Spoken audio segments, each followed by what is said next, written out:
एका मराठी माणसाची कंपनी ही भारतातली एकमेव आहे जी अशा पुरातत्व खात्यातल्या गोष्टींचं इन्स्पेक्शन करते. जिजामातांच्या पूर्वजांनी बांधलेलं मंदिर आहे.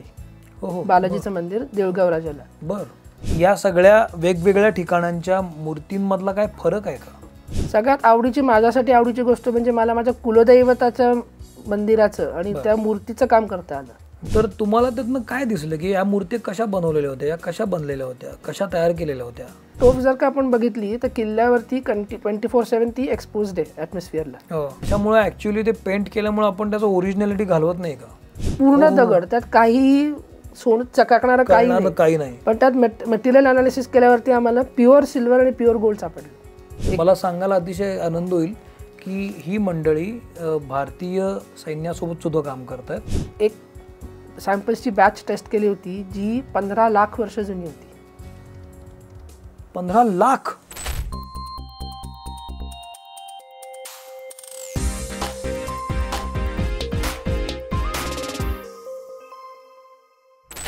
नमस्कार, मी सौमित्र पोटे. मित्रमणेमध्ये मी तुम्हा सगळ्यांचं खूप स्वागत करतो. आज अतिशय वेगळा विषय घेऊन मी आलो आहे.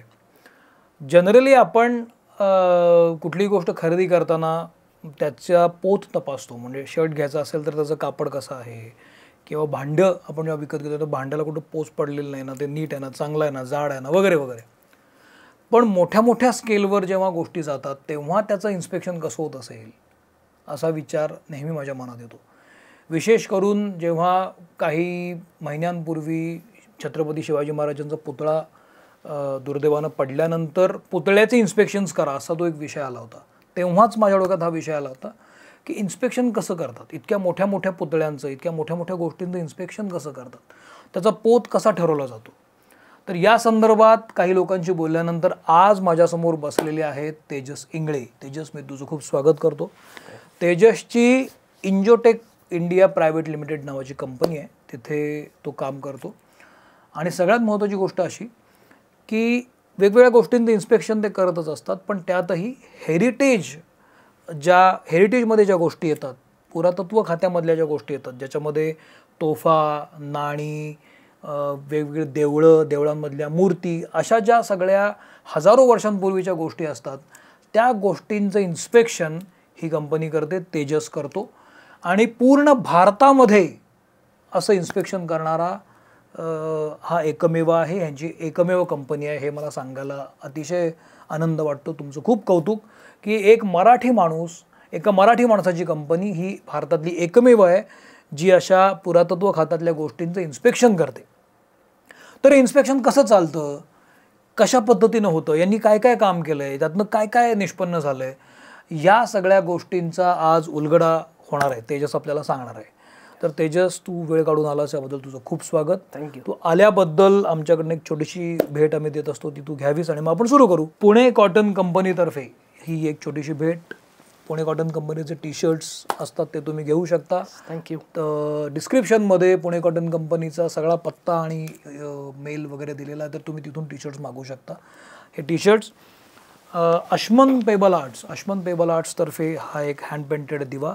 मला खात्री आहे की हा दिवा तुझ्याकडे नसेल. हा ओरिजिनल स्टोन आहे आणि स्टोनवर ते हँड पेंटिंग केलेलं आहे, एकदम छान. सो हा एक अश्मन पेबलचा दिवा. अश्मनचं पण डिस्क्रिप्शनमध्ये आपण सगळा पत्ता आणि इन्स्टा अकाउंट वगैरे दिलेलं आहे. तुम्ही तिथून अशा पद्धतीचे दिवे तुम्हाला हवे असतील तर मागवू शकता.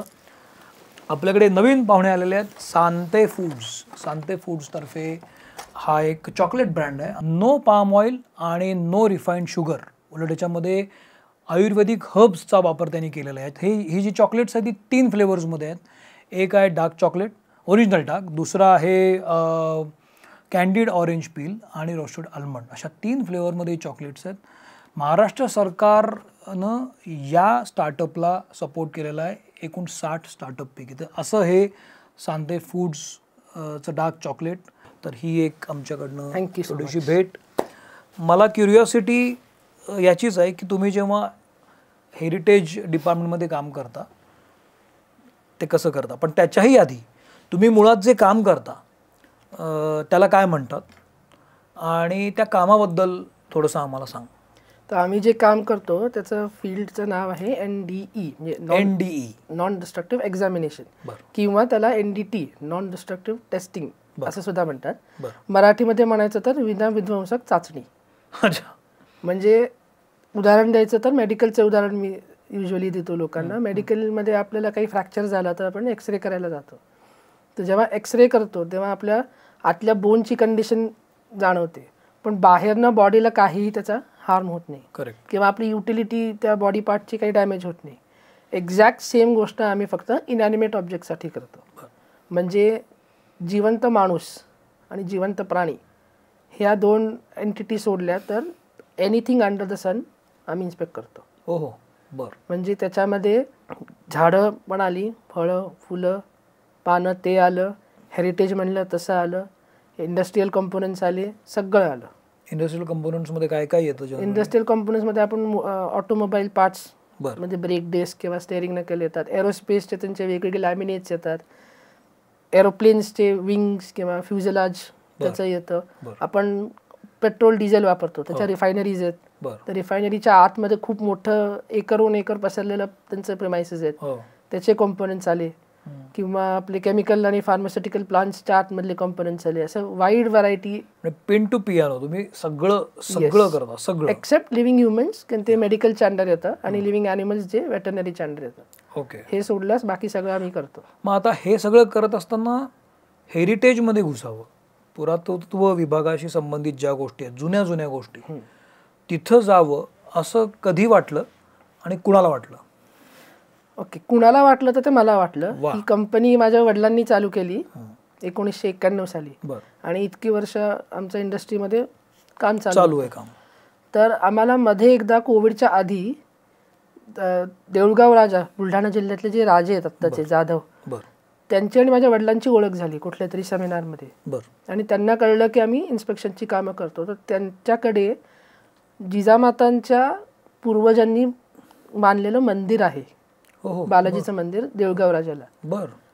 तर त्या मूर्त्या त्या काळी त्यांच्या देवघरात होत्या आणि ह्या जे आत्ताचे जे राजे आहेत त्यांना त्या मूर्तींची कंडिशन जाणून घ्यायची होती. आता थोडक्यात सांगायचं म्हणलं तर आपलं मंदिर जे मुळात मंदिराची कॉन्सेप्ट आहे किंवा देवाची कॉन्सेप्ट आहे, त्याला आपल्या ह्युमन्सचे 5ही सेन्सेस वापरले जातात. म्हणजे सगळ्यात पहिलं म्हणजे साईट. तर साईटसाठी आपण दिवा लावतो. दुसरा आला स्मेलसाठी अगरबत्ती लावतो. तिसरा आला टेस्टसाठी नैवेद्य. चौथा आला टचसाठी आपण गंध किंवा हळद कुंकू लावतो. आणि पाचवा आला साऊंडसाठी घंटी वाजवतो. तर तुम्ही बारकाईने पाहिलं तर साऊंड सोडलास बाकीच्या 4ही सेन्सेसला आपण ऍक्च्युअली मूर्तीला काही ना काहीतरी टच होतं. म्हणजे दिवा लावला तर धूर आला किंवा अगरबत्ती लावली तर त्याचा धूर आला. काही वेळेस आपण जे नैवेद्य बनवतो तो हातावर ठेवतो किंवा कधी कधी तोंडाला लावतो आणि पायावर ठेवतो, कधी पायावर ठेवतो आणि टिळा तर लावलेलाच जातो. तर एका वेळेस आणि कुठलंही देवस्थान म्हणलं तर त्यांचे दिवसातनं 4-5 वेळा स्नान होतं, त्याचे वेगळे भोग असतात. तर एका दिवसात 5 वेळा जर का त्यांनी स्नान भोग दिलं तर वर्षभरात किती वेळा झालं. आणि हे जर का तुम्ही 500 वर्ष बघितलं तर किती वेळा झालं. आणि नुसतं तसं नाही तर आपण जेव्हा टीका लावतो तर आपल्या बॉडीवरती ऑइल्स पण आहेत, तर बॉडी ऑइल पण त्याला टच होतात. तर मायन्यूट फ्रॅक्शन एका वेळेस पकडलं, पण असं तुम्ही multiplied by 5 times a day, multiplied by 365 days, multiplied by 400 years केलं तर त्याचा इम्पॅक्ट खूप होतो. तर त्या राजांना हे जाणून घ्यायचं होतं की इतकी वर्ष झाल्यानंतर त्या मूर्त्यांवर काय इम्पॅक्ट झालाय का. दुसरी गोष्ट त्यांना जाणून घ्यायची होती की या मूर्त्या कशाच्या बनलेल्या आहेत. म्हणजे मेटलच्या होत्या. त्यांना जर का त्या मूर्त्या रेप्लिकेट करायच्या म्हणल्या, म्हणजे ह्या काढून नवीन बनवायच्या म्हणल्या, तर त्यांना ओरिजिनल मेटल वापरायचं होतं. तर कुठल्या मेटलच्या बनवल्या आहेत, कशा बनवल्या आहेत, सिंगल पीस बनवलंय का 4-5 पीस वेगळे करून जॉईन केले, ही सगळी माहिती त्यांना काढायची होती. त्यासाठी त्यांनी माझ्या वडिलांना कॉन्टॅक्ट केलं होतं. ते पहिलं काम आमचं झालं कोविडच्या आधी. तुम्ही जेव्हा तिथं जाऊन ते बघितलं तो काय एक्सपिरियन्स होता? बघितलं तर तेव्हा मूर्त्या तसा त्यांच्या देवघरातल्या असल्यामुळे एक साधारण एवढ्या छोट्या मूर्त्या 5-6 इंची असतील. पण मूर्त्यांपेक्षा जास्ती आम्हाला अनुभव माणसांचा वेगळा आला. कारण मूर्तीचं इन्स्पेक्शन करायचं म्हणलं तर गर्भगृहात जावं लागतं. मूर्तींना हाताळावं लागतं. पण आत्ता त्या उभ्या आहेत, त्यांना आम्हाला आडव्या पोटावरती पाठीवरती करून इन्स्पेक्शन करावं लागतं. त्यांना आम्ही एक्सरे म्हणलं तर आधीच भीती वाटायची की काही होईल का. तर त्यांना पहिला एक दिवस कन्व्हिन्स करण्यात गेला, खास करून महंत आणि पुजाऱ्यांना, की यातनं काही डॅमेज होणार नाही. आम्ही जरी ते झोपवलं आडवं केलं तरी त्यातनं त्या मूर्तीची इंटेग्रिटी काही खराब होणार नाही. आणि सगळ्यात महत्त्वाचं म्हणजे आत्ता आपण हे नाही केलं आणि 10-15 वर्षांनी 50 वर्षांनी मूर्ती खराब होऊन तुटली तर जे आपले सेंटिमेंटल व्हॅल्यू त्याला जी जोडलेली आहे ती हर्ट होईल. तर त्याच्यापेक्षा आत्ता आपण अशी काळजी घेऊ की ते हर्ट होणार नाही पुढे जाऊन, म्हणून हे करतोय. मग थोडा वेळ लागला लोकांना कन्व्हिन्स करायला, पण एकदा ते कन्व्हिन्स झाले. तुम्ही जेव्हा ते इन्स्पेक्शन केलं तर काय दिसलं त्याच्यातनं 2 मेन गोष्टी आम्हाला कळल्या. एक तर म्हणजे 3 मूर्त्या होत्या, तिन्हीचे घटक धातू कॉन्स्टिट्युएंट मेटल्स आम्हाला कळले. जरी त्या ब्रासच्या होत्या पण त्याच्यामध्ये पर्सेंटेज वेगवेगळं होतं. म्हणजे ते एकाच मेटलपासून तिन्ही बनवल्या नव्हतं. जरी ब्रास म्हणलं तरी कॉपर झिंकचं पर्सेंटेज थोडं वेगवेगळं निघालं त्याच्यामध्ये. म्हणजे असा अनुभवानं असं वाटतं की ते तिन्ही वेगवेगळ्या वेळेस बनवलेलं आहे. एकाच मेटल एकदाच मेल्ट करून एकाच वेळी तिन्ही नाही बनवलेलं, नाहीतर सिमिलर आली पाहिजे होते. आणि दुसरं आम्ही त्यात शोधलं की ते सिंगल पीस आहेत का वेगवेगळे जॉईंटेड, तर ते सिंगल पीस निघाले. म्हणजे त्या काळात जेव्हा किंवा 500 वर्षापूर्वी त्यांनी बनवलं त्या काळात कास्टिंगचा तसा मोल्ड बनवून त्या मोल्डमध्ये ते मोल्टन मेटल पोर करून कूल करून बनवले होते सिंगल पीसचे. ती कास्टिंगची टेक्नॉलॉजी तेव्हा पण अवेलेबल होती हे त्यातनं कळलं. आता जिजाऊ माँसाहेबांच्या पूर्वजांनी म्हणजे किती जुनं झालं ते. पण मग आता याच्यामध्ये इथून तुमची सुरुवात झाली. मग हा जो सेक्टर आहे याला तेजस म्हणून तू पुढं कसं आणलंस? तर हे काम आम्ही कोविडच्या आधी केलं. 2023 साली लिस्बनमध्ये पोर्तुगलमध्ये एक कॉन्फरन्स होता. तर ह्या कामावरती मी एक पेपर प्रेझेंट केला होता. अरे वा. बरं. तर तो पेपर प्रेझेंट करायला कॉन्फरन्स हॉलमध्ये माझ्या प्रेझेंटेशनला साधारण 50 माणसांची बसायची कॅपॅसिटी होती. तर त्याच्यामध्ये 60 का 70 माणसं आली होती, म्हणजे बाकीची उभी राहिली होती मागे. आणि ही मोस्टली युरोपियन लोक होती सगळी, पोर्तुगलमध्ये असल्यामुळे. तर प्रेझेंटेशन झालं, त्यांनी 3-4 प्रश्नही विचारले. त्या सगळ्या अनुभवात मला लक्षात आलं की आपल्या इंडियन टेम्पलच्या इन्स्पेक्शनबद्दल जर का मला लिस्बनमध्ये एवढा चांगला रिस्पॉन्स मिळतोय तर आपल्याकडे तर भारतामध्ये वर्षानुवर्ष इतकी जुनी हेरिटेज आहे, तर ते आपल्याला काहीतरी त्याच्यामध्ये करता आलं पाहिजे. आणि दुसरा पॉईंट असा की पेट्रिऑटिक मी स्वतःला मानतो, तर मी हे इंडियन हेरिटेज कन्झर्वेशनला हेल्प करणं हे माझं स्वतःचं एक पेट्रिऑटिझमच्या नावाखाली पण कन्सिडर करतो.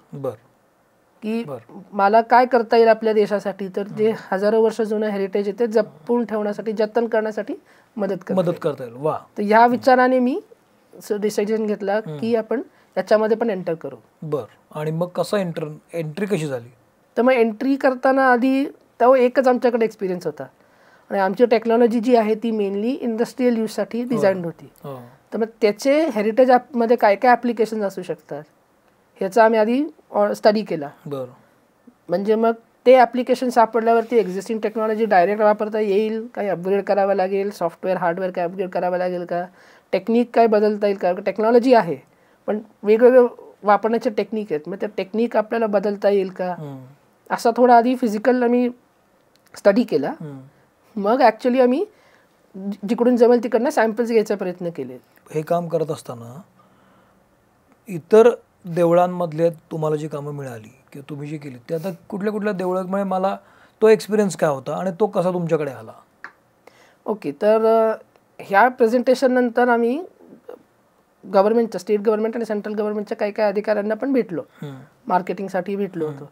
तर त्यांच्या थ्रू आम्हाला 2-3 मग टेम्पलची कामं आली आणि मग तिकडनं खरं म्हणायचं तर तसा सुरुवात झाली. मग यातला या सगळ्या आता जवळपास 4-5 वर्ष झाली तुम्ही काम करताय. 4-5 वर्ष 3 वर्ष 4 वर्ष. तर याच्यातले माइलस्टोन काय काय आहेत तुम्ही केलेल्या कामामधले? तुम्ही काय काय काम केलं हेरिटेज बद्दल आणि सांगता येण्यासारखं कुठलं आहे? सगळ्यात आवडीची, माझ्यासाठी आवडीची गोष्ट म्हणजे मला माझ्या कुलदैवताच्या मंदिराचं आणि त्या मूर्तीचं काम करता आलं. जे मी स्वतःसाठी खूप भाग्याचं समजतो की माझंच कुलदैवतांनी मला बोलावलं की त्यांच्याच मूर्तीचं जतन करण्यात मदत करण्यासाठी.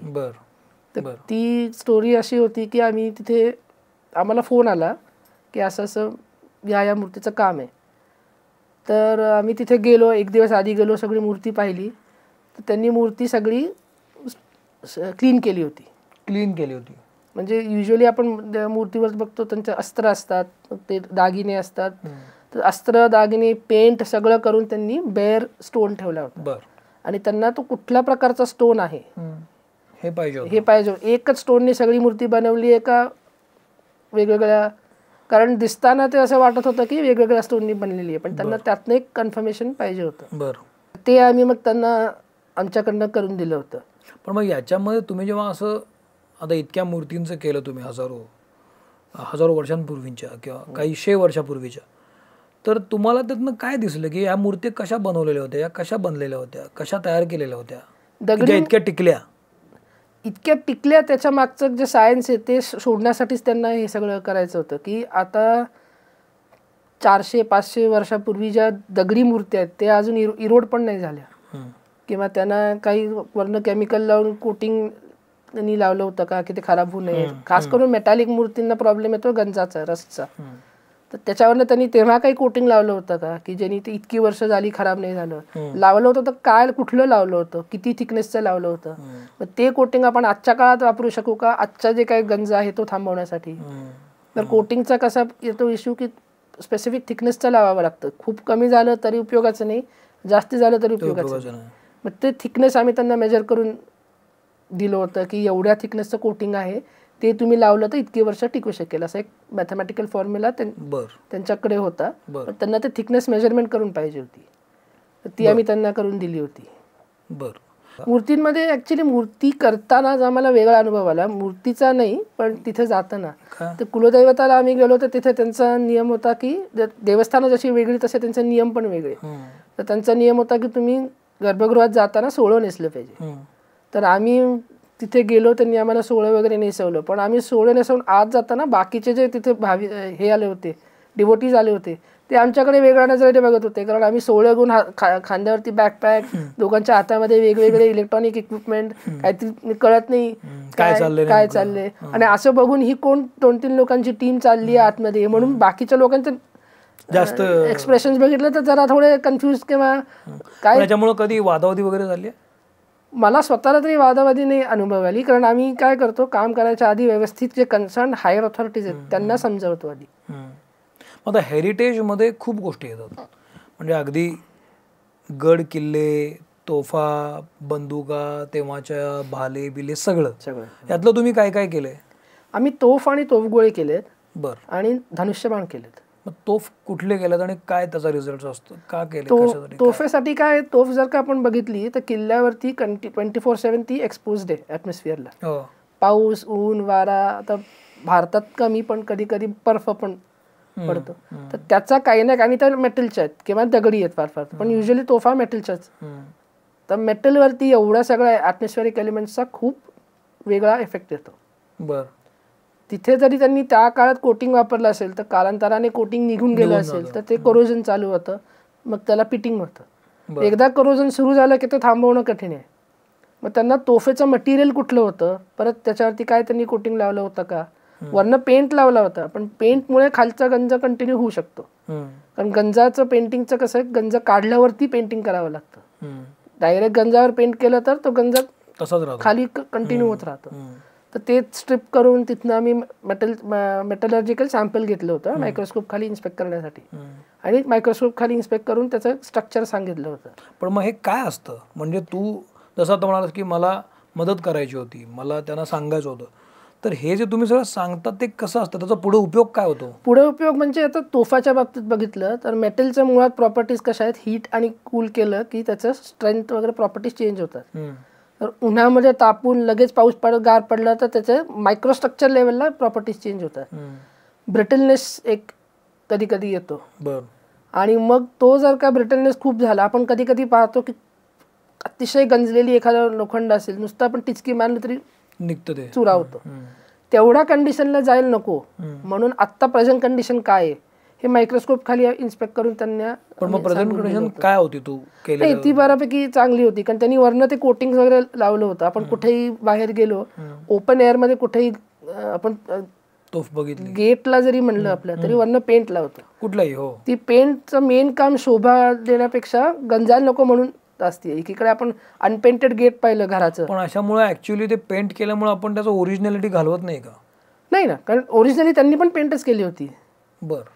फक्त एवढाच आहे की आपण खाली जिथे दिसणार नाही अशा एका जागेतनं तो पेंट काढतो, बेअर मेटल वरती येतो आणि तिकडनं सॅम्पल त्यांचा आपण एक रेप्लिका घेतो. मग तो रेप्लिका उचलल्यावरती मायक्रोस्कोप खाली आपण त्याचं काय काय ग्रेन स्ट्रक्चर झालंय, काय काय चेंजेस झालेत का याचं अनालिसिस करतो. मग तोफ गोळ्यांचं हे गोळे कुठले होते?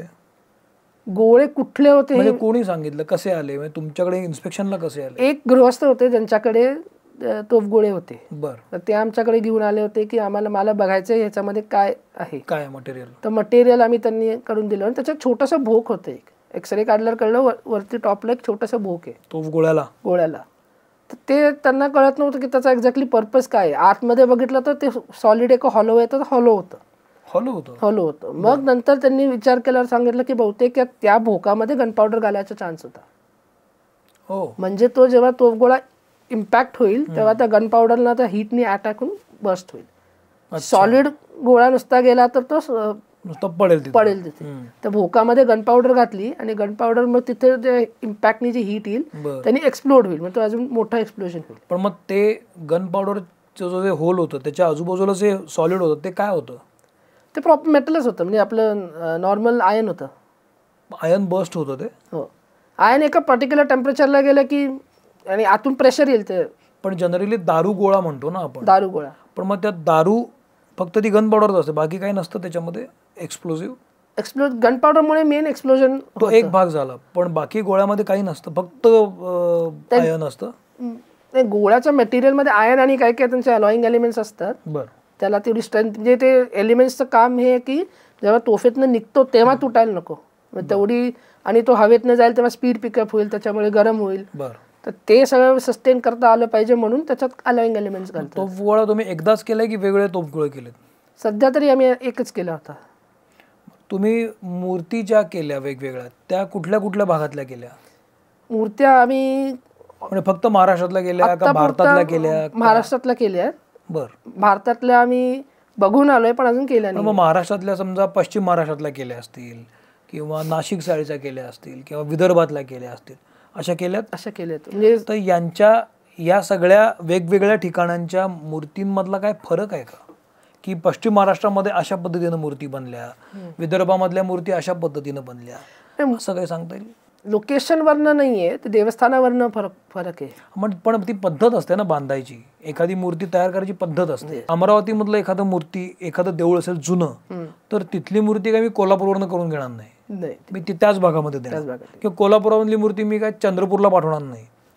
शेवटी भौगोलिक विविधता होतीच. तर तुम्ही जेव्हा इन्स्पेक्ट केलं वेगवेगळ्या मूर्ती, तुम्हाला ते काही वैविध्य दिसलं का, की इथे बाबा बेसाल्ट जास्त वापरला जातोय, तिथे बाबा धातू जास्त वापरला जातोय, असं जाणवले? आता एक्झॅक्ट स्टोनचे डिटेल्स मला असं नाही सांगता येणार, पण स्टोनचे आम्ही जे अनालिसिस करतो तर आम्हाला पर्सेंटेज मिळतं. किती % कॅल्शियम आहे, किती % सँड आहे, किती % आयन आहे, किती % ॲल्युमिनियम आहे. तर डिपेंडिंग ऑन दॅट पर्सेंटेज आपण दोन गोष्टी शोधू शकतो. एक तर कुठल्या भागातनं आला आणि त्या भागातनं किती काळचा आला तो. कारण एखादा दगड आपण पाहिला तर तो दगड जितक्या जास्ती वेळ मातीत पडून जाईल त्या मातीच्या प्रॉपर्टीज पिकअप करतो. बरोबर. आयन रिच स्टोन असेल तर तो युजली कोकणामध्ये लाल माती जी म्हणते ती आयनमुळे येते, तर कदाचित तिकडनं सोर्स केला असू शकेल. किंवा अल्युमिनियम रिच बेसॉल्ट असा स्टोन असेल तर तो वेगळ्या स्पेसिफिक जागेतनं सोर्स केला असेल. असं होऊ शकेल की जिकडे मूर्ती लावली आहे त्या मंदिरात तिकडनं न सोर्स करता दगड बाहेर न सोर्स केला असं होऊ शकतं. प्रत्येकच वेळेस लोकली सोर्स स्टोन आहे असं नाही, पण स्टोनचं टाईप आपल्याला वेगवेगळे शोधू शकतो. तुम्ही मग आतापर्यंत जे अशा जुन्या हेरिटेज गोष्टी त्यातल्या सगळ्यात लक्षवेधी गोष्ट कुठली होती तुमच्यासाठी, की मी हे केलं आणि हे अनबिलिव्हेबल होतं, असं काय सांगता येईल? अनबिलिव्हेबल होतं म्हणजे मध्ये आम्ही एक मंदिराच्या वॉलचं इन्स्पेक्शन केलं होतं. बरं. तर वॉलचं त्यांना काय इश्यू त्यांचा काय झाला होता की त्यांना मध्ये मुघल काळांमध्ये खूप ते लोक येऊन मंदिरं तोडायची, त्याच्यानंतर रिबिल्ड केलं होतं. तर तेव्हा आणि काही कारणामुळे शिखर पडलं होतं. मंदिराचं. तर त्यांनी ते रिबिल्ड केलं. पण झालं काय, रिबिल्ड करतानाच्या कन्स्ट्रक्शन मध्ये मागे अजून एक वॉल बांधली, म्हणजे इनर वॉलच्या बाहेर आउटर वॉल बांधली. पण ती आउटर वॉल लोड बेअरिंग नव्हती. म्हणून जे काय शिखर बांधलं त्याचा सगळा लोड इनर वॉलवर येऊन त्या इनर वॉलचे बीम वगैरे क्रॅक व्हायला लागले. तर आम्ही मग आम्हाला त्यांनी बोलवलं. तर आम्हाला दोन्ही वॉलच्या मध्ये, जुन्या काळी सिमेंट कॉन्क्रीट नव्हतं, चुना आणि त्याचा मिक्सचर वापरायचं. तर काय मिक्सचर वापरले आणि दोन्ही वॉलच्या मध्ये हॉलो आहे का सॉलिड आहे हे शोधून पाहिजे होतं. तर ते त्यांना पण कळत नव्हतं बाहेरनं. तर मग आम्ही तिथे गेलो होतो. तर अख्ख्या बिल्डिंगमधनं कोर ड्रिल करून अख्खाचा अख्खा असं सर्क्युलर रॉड बाहेर काढला होता दगडाचा. नाही मला कळलं, परत सांगा काय केलं. एक कोर ड्रिलिंग म्हणून एक येतं, ते मशीन भिंतीला लावलं, पाणीनी चालू करून ते गोल फिरतं. तर गोल फिरलं की असं डायरेक्ट आत जाऊन गोलच्या गोल सिलेंड्रिकल दगड बाहेर काढतो. अच्छा. तो दगड न तुटता पूर्णच्या पूर्ण अख्खा डेप्थ वाईज बाहेर येतो. तो वॉल मधला तो पूर्ण पोर्शन, तो अख्खा भिंतीच्या बरोबर सेंटर मधनं तो पोर्शन बाहेर निघतो. अच्छा. तर तसा बाहेर आम्ही काढला होता. आणि मग त्या, कारण मधले काय कळत नाही, मग मध्ये त्या काढल्यावरती त्यात कॅमेरा, आपला एंडोस्कोपीचा कॅमेरा असतो तसा कॅमेरा घालून इन्स्पेक्ट केलं होतं की आतमध्ये कंटिन्युअस स्टोन आहे. कारण तो स्टोन जेव्हा आम्ही बाहेर काढतो तेव्हा एका पीसमध्ये येत नाही, तो हळूहळू. कारण त्यांना त्याचं जे ड्रिल बीट असतं ते एक संपलं की ते काढतात, मग दुसरं ड्रिल बीट लावतात. तर त्याच्यामध्ये कधी कधी पीस बाय पीस बाहेर येतो. तर आम्ही त्यात बोरोस्कोपिक कॅमेरा घालून कळलं होतं की हा सिंगल पीस नाही आहे, मध्ये चुना घातलेला आहे आणि मध्ये अजून एक लेअर सापडला. म्हणजे त्यांना वाटत होतं 2 लेअरचा आहे, तर तो 3 लेअरचा निघाला. इनर वॉल, आउटर वॉल, आणि आउटर वॉलच्या बाहेर अजून एक वॉल बांधली होती. आणि मग तो कोर काढल्यानंतर तिन्ही वॉलचे मटेरियल आम्ही इन्स्पेक्ट केले होते. ते चुना आहे त्याचं मटेरियल इन्स्पेक्ट केलं होतं. आणि ते सगळं कळल्यावरती कळलं की दोन्ही दगड पण वेगळे आहेत. ओरिजिनल दगड वेगळा आहे, नंतर रिकन्स्ट्रक्शन केलेला दगड वेगळा आहे. आणि त्यांचा प्लॅन होता की हे मंदिर आम्हाला पुढे जाऊन अख्खंच नवीन बांधायचं म्हणलं तर आम्हाला ओरिजिनल दगड वापरायचा आहे. तर तो दगड त्यांना आम्ही शोधून दिला होता की हा ओरिजिनल दगड होता. आता तो कुठे मिळतो आणि त्याचा किती साईज आणायचा, मग ते त्यांच्या जनरली तुम्ही जेव्हा अशी स्टडी केल्यानंतर एक रिपोर्ट दिला की ते तुम्ही सगळं केलं, तर भिंतीचं त्यात उदाहरण घ्या की तुम्ही ते करून दिलं आणि त्यांना रिपोर्ट सांगितलं की 3 लेअरची वॉल आहे, मध्ये चुना आहे, मग पुढं भिंत आहे वगैरे वगैरे, हा तुम्ही रिपोर्ट दिला. तर या रिपोर्टमध्ये तुम्ही काय काय देता, तो चुना कुठला आहे, तो कशापासून बनला आहे, हे पण त्याच्यामध्ये असतं की नाही, फक्त हे 3 गोष्टी पुढचं पुढं तुम्ही बघा. नाही, चुना कसला आहे मटेरियल पण देतो त्यांना. चुन्यामध्ये काय काय सापडलं, मग काय सापडलं, म्हणजे मला हे हवंय की पूर्वीच्या काळी बांधलेलं बांधकाम असं कसं राहायचं. आता हे मला माहिती आहे की पूर्वी चुने वापरायचे, शिसम वापरायचे, पण आणि काय त्याच्यामध्ये काय असायचं की ते सगळं इतके वर्ष धरून राहिलेलं आहे. त्या ॲक्च्युली चुन्यामध्ये पाहिलं तर थोडे मेटॅलिक कॉम्पोनंट्स पण होते. जसं आयर्नचे थोडे काही आम्हाला ट्रेसेस सापडले, ॲल्युमिनियमचे ट्रेसेस सापडले. म्हणजे मेन त्याचा कॅल्शियम होता. चुना हा कॅल्शियम झाला, सो मेन कॅल्शियम होतं. कॅल्शियम बरोबर थोडं त्यांना ट्रेसेसमध्ये आम्हाला सिलिका सँड सापडली, कारण ते बाइंडिंगसाठी ते कुठल्या प्रकारची तरी वाळू का माती वापरली असेल. पण थोडे आयर्न आणि ॲल्युमिनियमचे पण ट्रेसेस सापडले. तर कधी कधी ते असं होऊ शकतं की त्यांनी ते स्ट्रेंथ वाढवण्यासाठी क्रश करून मटेरियल. पण हे पूर्वीच्या काळी एवढं डेव्हलप झालं होतं. आम्ही एका मूर्तीचं इन्स्पेक्शन केलं होतं. तर मूर्तीला वरनं लेप लावला होता. तर लेपमध्ये आम्हाला पावडर्ड सिल्वर आणि पावडर्ड गोल्ड सापडलं. काय सांगू, म्हणजे दिसताना दगड, पूर्ण दगड, त्यात काही सोनं चकाकणारं काही नाही. पण त्यात मटेरियल अनालिसिस केल्यावरती आम्हाला प्युअर सिल्वर आणि प्युअर गोल्ड सापडलं. किती वर्षापूर्वीची मूर्ती होती ती? 400-500 वर्ष जुनी असेल. दिसताना कळणारही नाही की त्यात गोल्ड किंवा मेटल, काळा दगड दिसतो तशी मूर्ती आहे. बापरे. पण फक्त त्याला आम्ही आमची ते गन सारखी एक इक्विपमेंट येते ती टच केली आणि सिग्नेचर पिकअप केलं, तर त्यात प्युअर सिल्वर आणि pure gold. Oh my God. कुठेतरी त्या काळात त्यांनी फाईन पावडर करून त्याच्यात मिक्स करून तो बनवला. बरं, ते तो लेप लावल्यामुळे इम्पॅक्ट काय, ती मूर्ती झिजायची कमी का, काय व्हायचं त्या इम्पॅक्ट, ते लावल्यामुळे काय झालं? आम्ही फक्त त्यांना इन्स्पेक्ट करून दिलं होतं. जे एक्सपर्ट होते त्या मूर्तीचे त्यांनी सांगितलेली स्टोरी आहे ही, की त्यांचा अंदाज असा होता की जुन्या काळी लूटमार व्हायची, हे मुघल लोक चोरीवारी करायचे, तर ते लपवण्यासाठी म्हणून त्यांनी त्याच्यात ठेवलं होतं की नंतर उद्या हे काढलं आणि आपण एक्स्ट्रॅक्ट केलं तर मिळू शकेल, अशी त्यांची थिअरी होती. तर त्याचा एक्सपर्टीज माझा नसल्यामुळे मी ते नाही सांगू शकत. याच्यामध्ये आता गड किल्ल्यांचा जो मुद्दा असतो, आता तोफ झाले, गोळे झाले, धनुष्यबाण पण तुम्ही तुमच्या टीमने केले. मग आता गड किल्ले जे असतात, आता शिवरायांनी जे गड किल्ले बांधले ते अनबिलिव्हेबल आहे. 16व्या शतकामध्ये बांधलेले जे सगळे किल्ले ते आजही तसेच्या तसे आहेत. त्याचं काही इन्स्पेक्शन कसं काय झालं, ते त्या 2 दगडांमध्ये काय भरलं गेलं होतं, असं काही इन्स्पेक्शन करण्याचा योग आलाय का? काही अजून दगडांचा योग नाही आला, पण रायगडचा रोपवेचा आम्ही केलं होतं. अच्छा, बरं. जो रोपवेला पुली आणि केबल, तो रोपवे पाहिलं तर त्याचं अंतर पण बऱ्यापैकी, हाईट पण बरीच आहे. सो त्याला सेफ्टी कन्सिडरेशन असं वाटतं आणि तिथे बसलं की तुटला भेटलं तर काय करायचं, तर ते तुटू नये किंवा ते काही व्हायच्या आधीच इन्स्पेक्शन केलं पाहिजे म्हणून आम्ही रेग्युलरली त्याचं करत. तुम्ही करता इन्स्पेक्शन? म्हणजे त्याची केबल आणि पुली याचं एक्सरे इन्स्पेक्शन. आणि केबल जर का आपण पाहिली तर वेगवेगळ्या मेटॅलिक स्ट्रँड्स त्याच्यामध्ये असतात. ते स्ट्रँड्स एकत्र जॉईन करून मग ते डोळ्यांनी दिसत नाही बाहेरचं, आणि त्याला ग्रीस वगैरे पण खूप असल्यामुळे दिसत नाही. किंवा असा उलटा अनुभव आलाय का की केलं इन्स्पेक्शन आणि केलं म्हणून बरं झालं, सापडलं, नाही तर आणि प्रॉब्लेम झाला असतं, असं काही झालं? असं आम्हाला ॲक्च्युली वेपन्समध्ये झालं होतं, म्हणजे आपल्या प्रेझेंट बुलेट्समध्ये झालं होतं. बरं, मला सांगायला अतिशय आनंद होईल की ही मंडळी भारतीय सैन्यासोबत सुद्धा काम करत आहेत.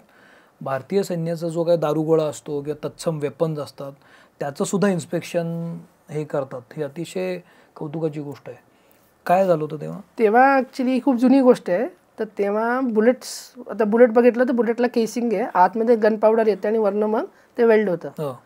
तर आपण प्रॅक्टिससाठी ब्लँक शेल्स वापरतात. तर ब्लँक शेल्स बाकी सगळं सेम असतात, फक्त आतमध्ये गन पावडर नसते, म्हणजे ते एक्सप्लोजिव्ह मिक्सचर नसतं. तर आम्हाला एक लॉट आला होता, काम आलं होतं की त्यांना बुलेट्स इन्स्पेक्ट करून पाहिजे होत्या. तर आम्ही इन्स्पेक्ट केल्या होत्या. तर त्याच्यामध्ये काही बुलेट्स, एक लॉट असा सापडला होता ज्यात गन पावडरच नव्हती. मग त्या बुलेट जर का ॲक्च्युली फील्डवरती गेल्या असत्या तर 2 प्रॉब्लेम झाले असते. एक म्हणजे समोर फायर केल्यावरती समोरच्याला काही नुकसान नसतं झालं नसतं, आणि उलट रिकॉइलमुळे आपल्याच सोल्जरला इंजुरी झाली असती. कारण तो नीट फायर, आतमध्ये पावडरच नाही म्हणल्यामुळे तो नीट फायर होणार नाही. गन जॅम झाली किंवा उलट रिकॉइल एनर्जी, ती एनर्जी कुठेतरी डिस्प्लेस व्हायला पाहिजे, मग आपल्याच सोल्जरला इंजुरी झाली असती. डिफेन्स बरोबर तुम्ही काम करत असताना विषय निघालाच आहे, तर तुम्ही काय इन्स्पेक्ट करता, काय काय केलं इन्स्पेक्ट त्यांच्या? आम्ही त्यांच्यासाठी सबमरीन्स केले आहेत इंडियन नेव्हीच्या. बरं. नेव्हीच्या शिप्स केले आहेत. या का करायला लागतात, म्हणजे का करायला सांगितलं जातं? शिप्सच्या बाबतीत कसं, शिप्सचे जे वर्किंग कंडिशन आहे सगळ्या सी वॉटरमध्ये, त्याच्यामुळे मेनली करोजन हा सगळ्यात मोठा प्रॉब्लेम आहे, धोका आहे. आणि करोजन एकदा सुरू झालं की ते अंडर वॉटर जे आहे ते रिपेअर करण्याला शिपला परत डॉकमध्ये आणा, सगळं ड्रेन करा आणि मग रिपेअर करा. आणि शिपचं तुम्ही साईज बघितला तर तो इझी नाही आहे रिपेअरचं काम करणं. तर ते वेळच्या वेळी इन्स्पेक्शन करावं लागतं, ज्यातून हे कंडिशन आत्ता प्रेझेंट म्हणजे ती त्यांचं मेंटेनन्स शेड्यूल आहे. दर 2.5 वर्षांनी, दर 5 वर्षांनी काय काय चेक करायचं. जनरली हे करायला म्हणता शिप असेल तर ती इन्स्पेक्ट करायला किती वेळ लागतो? अख्खी शिप इन्स्पेक्ट करायची म्हणली तर महिनाभर लागू शकतो. महिनाभर. आणि हेच समजा मूर्ती असेल किंवा देऊळ असेल तर किती वेळ लागतो? मूर्ती असेल तर मूर्तीच्या साईजवर आहे, म्हणजे अगदी छोटी मूर्ती असेल 6 इंची वगैरे मूर्ती असेल तर 1 तासात पण होते. पण मोठी मूर्ती असेल तर त्याला 1-2 दिवस पण लागतात. पण मग दगडाची मूर्ती असेल तर जास्त वेळ आणि धातूची असेल तर कमी, असं काय? नाही, उलट मी म्हणेन धातूला जास्त वेळ लागतो, कारण धातू आपण मटेरियल डेन्सिटी बघितली तर मेटलची डेन्सिटी हायर आहे आणि जड पण आहे थोडा. तुम्ही मधल्या काळात बोलता बोलता मगाशी आपण बोललो होतो की तो तुम्ही स्टोन कुठला तरी केला होता आणि तो खूप खूप वर्षांपूर्वीचा होता. हो, येस. तो काय किस्सा आहे? आपल्याला ह्युमन ब्रेनला सहज आपण मी तुम्हाला जर का विचारलं की मनुष्य ॲज अन एंटिटी किती वर्ष जुना आहे, तर सगळ्यात पहिला नंबर ब्रेनमध्ये काय येऊ शकेल? काय 10,000 वर्ष, 15,000 वर्षापूर्वी वगैरे. तर आम्ही एक सॅम्पल्सची बॅच टेस्ट केली होती जी 15 लाख वर्ष जुनी होती. 15 लाख वर्ष जुनी. स्टोनेजमध्ये, स्टोनेज काळातले त्यांचे टूल्स होते अश्मयुगामध्ये. बर. तर आपण नुसते नजरेने पाहिलं तर दगड वाटतील, बर, पण ते व्यवस्थित त्यांनी कलेक्ट करून ठेवले होते. कुणी? एक कन्झर्वेशनची सोसायटी आहे भारतामध्ये, तमिळनाडूमध्ये. बर. त्यांनी ते त्यांच्याकडे जपून ठेवले होते. 15 लाख वर्षापूर्वीचा दगड आहे. कारण आत्ता आपण माणूस जिथपर्यंत पोहोचलाय तो इव्हॉल्व्ह होऊन एव्होल्युशननी पोहोचलाय. 15 लाख वर्ष झाली का रे? बर, मग कसं केलं ते? तेव्हा मग आम्ही त्या स्टोनचं मटेरियल अनालिसिस केलं होतं की त्यांना शोधून काढायचा होता कुठल्या मातीत सापडलं आहे.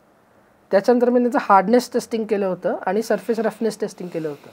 कारण स्टोनेजमध्ये काय व्हायचं, शिकारी हा मेन त्यांचा सस्टेनन्सचा सोर्स होता. मग शिकार करताना पण कुठल्या प्राण्याची शिकार करणार, पण नुसती शिकार करून नाही, ते केल्यानंतर त्याचं स्किन काढणं, मग ते मांस काढणं, त्याला वेगळे टूल्स वापरायचे. ॲक्च्युअली शिकारीला वेगळे टूल्स वापरायचे. नंतर जेव्हा ॲग्रिकल्चर आलं तेव्हा खुरपं म्हणून वेगळं होतं, काढायला वगैरे. ते सगळे वेगवेगळ्या स्टोन्सच्या प्रॉपर्टीजवरनं शोधू शकलो की याचा हार्डनेस थोडा वेगळा आहे, त्याचा हार्डनेस वेगळा आहे. म्हणजे तुम्ही किती दगड चेक केले असेल? आम्ही साधारणपणे 250 दगड चेक केले त्या काळातले. येस. एवढे त्यांनी ठेवलेत? त्यांच्याकडे भरपूर होते, म्हणजे त्यांच्याकडे 1,00,000-1.5 लाख तरी असतील. त्यांना त्या प्रोजेक्ट पुरते तेवढे 250 करून पाहिजे होते. पण मग या 250 मला फारच इंटरेस्टिंग वाटते हे सगळं. 250 जे दगड तुम्ही केले याच्यामध्ये कुठले म्हणजे कुठले दगड होते याच्यामध्ये? म्हणजे कशासाठी करत असावेत असं तुम्हाला वाटलं? 2 गोष्टी. एक तर मेन 2 बायफर्केशन त्यांना करता आलं. एक म्हणजे हंटिंगसाठी जो ॲक्च्युअली शिकारी करायला वापरायचे, आणि नंतर शिकार केल्यानंतर ते सोलायला वापरायचे. शिकारीसाठी वापरलेल्या दगडाचं वैशिष्ट्य काय होतं? ते कसं होतं की असं आपण ग्रिप पकडली तर अशी ग्रिप पाहिजे त्याला, इथे ग्रिप पाहिजे त्याला, बरोबर, आणि इथे पुढे शार्प, तो असा मारता येईल. पण जेव्हा आपण काही खरवडतो तेव्हा असा पकडतात. बरं, म्हणजे आपण असं खरवडतो, त्याला इकडे रफनेस होता, असा पकडून करायचा. बर, अशी ग्रिप आणि अशी ग्रिप, वेगवेगळे असं पकडलं आणि ग्लास पकडतो तसं आणि इथे पकडतो तसं. तर वेगवेगळ्या डायरेक्शननी आणि वेगवेगळ्या प्रकारचा रफनेस त्या दगडाला होता. हो. मग त्या ग्रिपसाठी रफनेस पाहिजे, तर जेवढी स्ट्रॉंग ग्रिप तेवढा जास्ती रफनेस त्यांना लागणार. जर का एखाद्या प्राण्याचं स्कल तोडायचं म्हणलं तर तेवढा हार्डनेस पाहिजे. करेक्ट. पण नुसतं जर का त्यांना स्किन काढायचे तर तेवढं हार्डची गरज नाही. बरं, आम्हाला हेही त्यातून कळलं होतं की ते स्टोनेजमध्ये ते टूल्स बनवायचे कसे. मग त्यांना, त्या माणसांना कळायचं कसं की हा दगड आपण वापरू कशासाठी वापरायचा. बरं, ह्या दगडाला स्पेसिफिक विशिष्ट अँगलवरती विशिष्ट फोर्सनी मारलं तर आपल्याला पाहिजे तसं टूल बाहेर पडेल. नुसतं गोल दगडाचा ठोकळा ठेवला आणि आपल्याला सांगितलं टूल काढा तर आपण नाही करू शकत. करेक्ट. त्यांनी दुसरा दगड स्पेसिफिक त्या दगडाच्या वीक पॉईंटवरती स्पेसिफिक फोर्सनी मारला तर बरोबर एक स्लाइस काढल्यासारखा दगड बाहेर निघायचा, जो ते वापरायचे. आणि जुन्या काही दगडं भरपूर होती, सो त्यांनी असं काही शिकार झाल्यावर ते आपल्याबरोबर घेऊन गेले असं काही कधी केलं नाही. शिकार झाली तिकडेच दगड ठेवले आणि शिकारी ते माऊस घेऊन गेले होते. याच्यामध्ये तुम्ही ते 250 दगड बघितले, याच्यात सॉफ्ट दगड पण होते. सॉफ्ट आणि हार्ड म्हणजे ते हाताला दोन्ही हार्डच लागतील. बरं, पण इन्स्पेक्शन केल्यावरती हार्डनेसच्या व्हॅल्यू चेंज होते. हार्डनेसच्या पण वेगळ्या. दगडाचं बेसिक मटेरियल काय होतं? तो कशापासून बनला होता दगड मेनली आपला माती, सँड, सिलिका. ज्या मातीमध्ये तो दगड पडलाय त्याची मग हळूहळू आता 15 लाख वर्ष पकडली तर ते हळूहळू ते प्रॉपर्टीज पिकअप करतात. पण ते झिजत नाहीत दगड? झिजले नव्हते दगड? नाही, झिजले नव्हते. 15 लाख वर्षापूर्वीचे.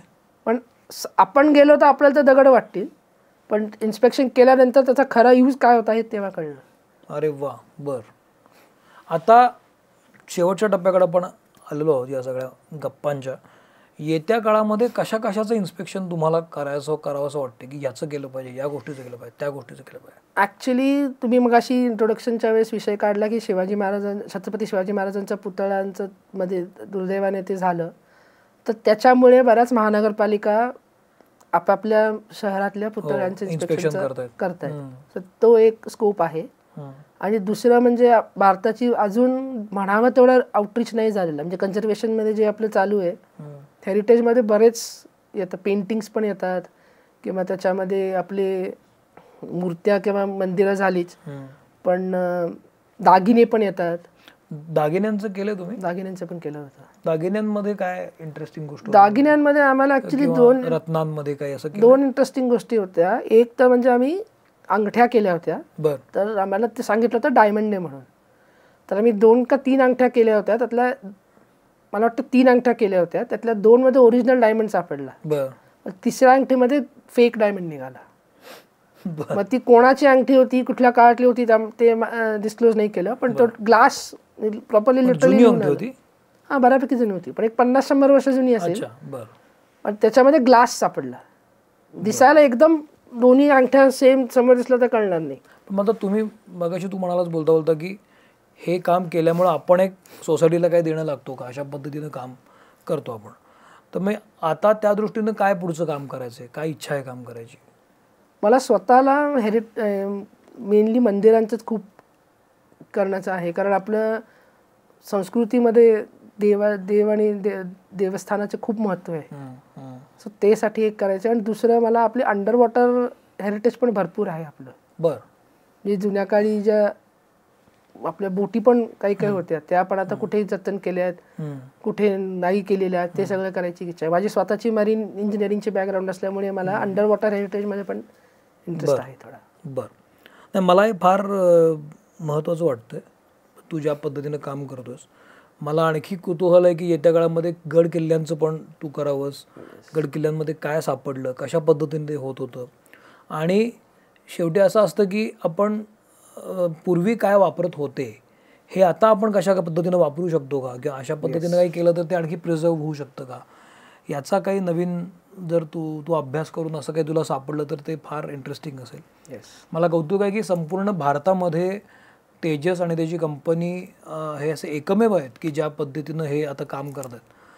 तर हे नवीन फील्ड आहे, लोकांना माहीत नाही जनरली. पण तू इथं आला त्याबद्दल तुझं खरंच खूप मनपूर्वक आभार. तुझ्या नव्या वाटचालीसाठी शुभेच्छा. तुझे आणखी असे पेपर्स वेगवेगळ्या विद्यापीठांमध्ये व्हावेत, आणि असं काही नवीन काम केलं तर जरूर सांग. नक्की. तुला आणि तुझ्या टीमला खूप शुभेच्छा. थँक्यू. मित्र म्हणेचा हा एपिसोड कसा वाटला मला जरूर सांगा. वेगळा विषय होता, जो विषय मला आत्तापर्यंत कधीच माहीत नव्हता, आणि हे 15 लाख वर्षापूर्वीचा दगड ऐकून तर मी ॲक्च्युली अजून मी त्याच्यामध्येच आहे, त्यातनं मी बाहेरच आलेलो नाही आहे. कल्पनेच्या पलीकडचं विश्व आहे सगळं. तर नवीन गोष्टी कळतात, नवीन फील्ड्स कळतात, नवीन माणसं कळतात. तर चांगली माणसं जोडली जाणं फार महत्त्वाचं आहे अशासाठी. तर हा एपिसोड कसा वाटला मला सांगा. चॅनल जरूर फॉलो करा, आणि एपिसोड आवडला तर इतरांनाही पाठवा. Thank you very much. Thank you Tejas. Thank you.